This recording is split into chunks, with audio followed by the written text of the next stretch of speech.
Hello' everyone, welcome back to my YouTube channel. সকলোকে মোৰ অন্য এটি ভিডিঅ'লৈ স্বাগতম জনাইছোঁ।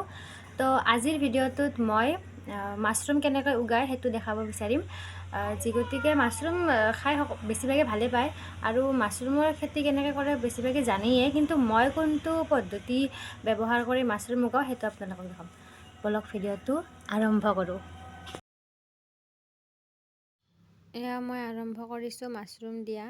মানে আগতে পলিথিনৰ ভিতৰত খেৰখিনি দি লৈছোঁ। খেৰখিনি কিন্তু ভালকৈ দি ল'ব লাগিব, বেছি মানে একদম জোৰত হেঁচি দিব লাগিব, নহ'লে বা সেই হৈ যায় না, ঢিলা হৈ থাকিলে হাৱা ল'লি বস্তুটো বেয়া হয়, মাছৰুমটো নলয়, ক'লা পৰি যায়, সেনেহেন হয়। সেইকাৰণে পলিথিনত খেৰখিনি ভৰালে একদম হেঁচি দিব লাগিব জোৰে।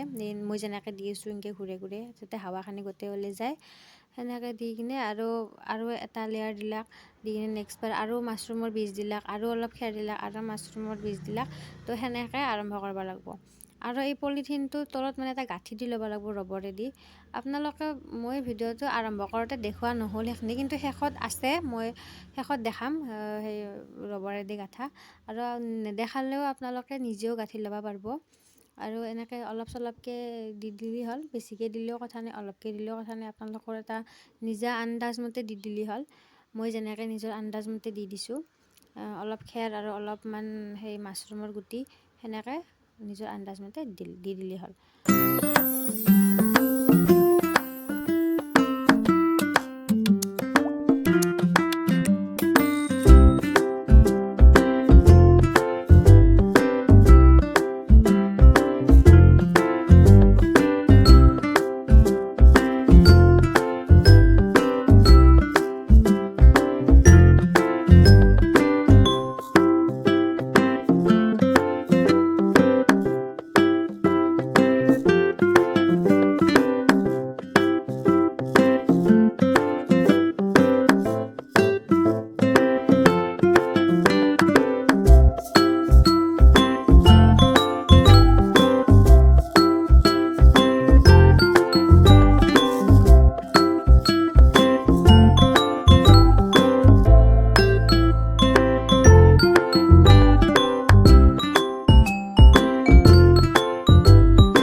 আৰু মোৰ হাতত যে মাছৰুমৰ পেকেট দেখা পাইছে, এনেকুৱা পেকেট যদি আপোনালোকে 3টা আনে তেতিয়াহ'লে দুটা চিলিণ্ডাৰ হ'ব। মানে একেটা পেকেট বেছি ডাঙৰ নহয়। আৰু মই যি গতিকে একদম বেছি চিলিণ্ডাৰ নবনাওঁ, সেইকাৰণে এই সৰু পেকেটে মই আনো। এই সৰু পেকেট মই যদি 3টাত 2টা চিলিণ্ডাৰ হয়, গতিকে মই আৰু নিজৰ এটা আন্দাজমতে আনো। আৰু যদি মই 10টা চিলিণ্ডাৰ বনাওঁ তো সেইমতে নিজৰ আন্দাজমতে আনি লওঁ। আপোনালোকে যদি এই পেকেট আনিব খোজে, সাৰৰ দোকানতো পাব বা বজাৰত পাই যায়, আৰু বা বজাৰত নাপালে আপোনালোকে অনলাইনো কৰিব পাৰিব। মই কিন্তু অনলাইন কৰিয়ে আনিছোঁ, কাৰণ আমাৰ ইয়াতে ওচৰত বজাৰত নাপায়, সেইটো কাৰণে মই অনলাইন কৰিয়ে আনিছোঁ। আপোনালোকেও অনলাইন কৰিয়ে আনিব পাৰে, বা যদি ওচৰত পায় তো তেতিয়াহ'লে কথাই নাই। তো একেটা পেকেট আনিলে কিন্তু বেছি নহয়, বেছিকৈ কৰিব লগা থাকিলে কিন্তু ডাঙৰ পেকেট আনি ল'ব লাগে, কিন্তু মই বেছিকৈ নকৰোঁ। সেইকাৰণে সৰু পেকেটতে বনাইছোঁ, মানে সৰু পেকেটে আনি লৈছোঁ।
আৰু আপোনালোকে মাছৰুমৰ বীজ দিলে 3টা বা 4টা লেয়াৰ বা 5টা লেয়াৰ যিকেইটা যিমান ধৰে আৰু আপোনালোকে, এনেকুৱা নহয় কি 4টা লেয়াৰ দিছোঁ 4টাই দি থাকিব লাগিব, সেনেহেন নহয়।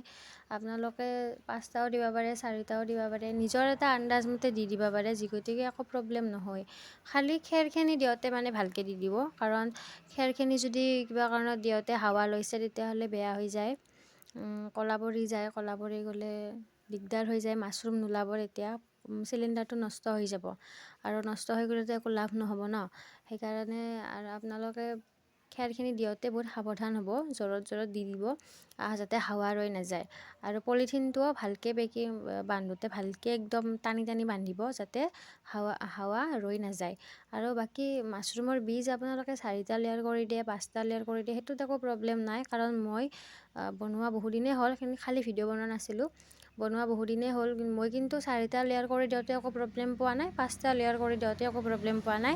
খালি মাছৰুমৰ যিটো খেৰটো হাৱা ল'লে কিন্তু প্ৰব্লেম হয়। তাতে মই প্ৰব্লেম পাইছোঁ, প্ৰথম বনোৱাতে মই হাৱা লৈছিলে, আৰু হাৱা লোৱাৰ কাৰণে মানে বেয়া হৈ গৈছিলে। সেই আপোনালোকে দিওঁতে মানে ভালকৈ দিব, যাতে হাৱা নলয়। এইটো মোৰ শেষৰটো চিলিণ্ডাৰ আছিল, মানে মই আগতে যিকেইটা চিলিণ্ডাৰ বনাইছোঁ চবতে মানে ভিডিঅ' কৰা নাই, কাৰণ ভিডিঅ'টো বহুত দীঘল হৈ যায়, দীঘল হৈ গ'লেতো অলপ দিগদাৰ হয় না। সেইকাৰণে মই শেষৰ চিলিণ্ডাৰটো বনাওঁতে মই দেখাই দিছোঁ।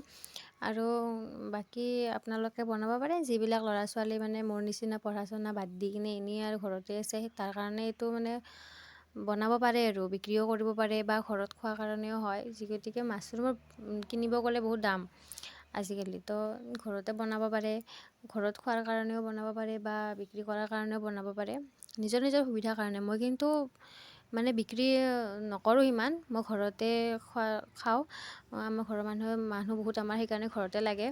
কেতিয়াবা মানে বিক্ৰী কৰোঁ, যেতিয়া মানে মাছৰুম একদম মানে ওলাই থাকে না, আৰু এই এটা চিলিণ্ডাৰ খুব বেছি 2 মাহ 3 মাহ যায়, আৰু 3 মাহ মানে এই এটা চিলিণ্ডাৰৰ পৰা মাছৰুম ওলাই থাকে।